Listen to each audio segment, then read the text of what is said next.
Alright, I'm back. I forgot a couple things. You're gonna get two videos today.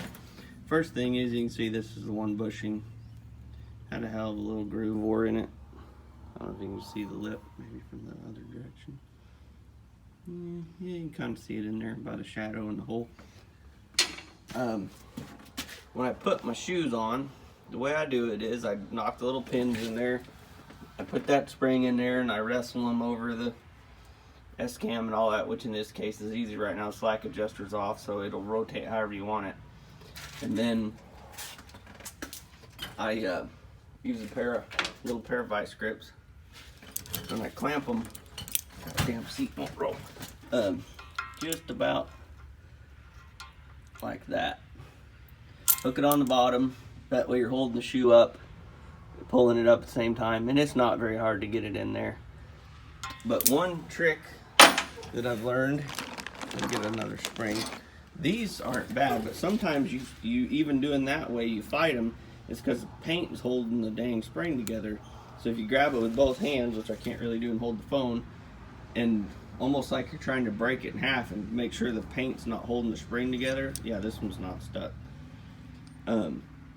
Believe it or not, sometimes that paint between those coils is just enough that you can't get it. You just fight it and you fight it. But if you go ahead and make sure they you'll either hear the paint crack or they'll bend enough that you don't have to fight them. They'll go right on easy peasy. And then now, as you see, my rollers aren't in there yet. What you do is you take the pry bar. It doesn't take a very long one. Take the pry bar in there under the axle, over the shoe, and you just pry it down, and you can put your roller in there. Don't get your fingers in there because it'll hurt. Don't ask me how I know. That was the couple little tips I figured I better throw in there because I kind of false advertised because I didn't really share very many tips a minute ago. But so yeah.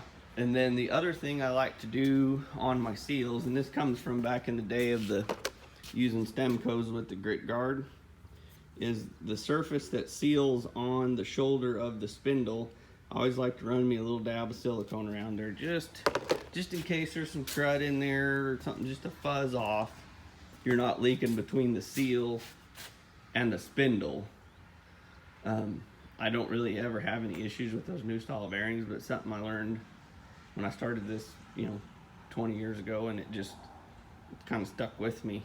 So that's another quick little update.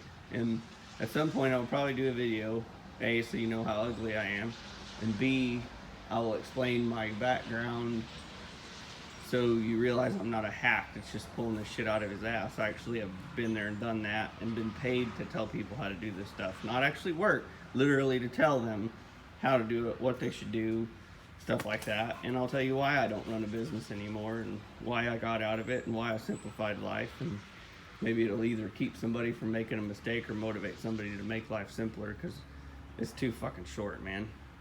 Having 3 kids and watching them grow up and how much I've missed. When you're young, people tell you time flies. You're like, no way. A day feels like an eternity. But, I was 40 last August. Just the last few years, I've really noticed it, and I don't want to do things that way my whole life. So maybe a little bit of advice that somebody can heed and make a good decision now before things go sideways, or like I said, maybe it'll help somebody make the decision to make a career change or a family change or a change of heart, or I don't know. It's not that bullshit hope and change we had a couple terms ago. So anyway, everybody have a good day.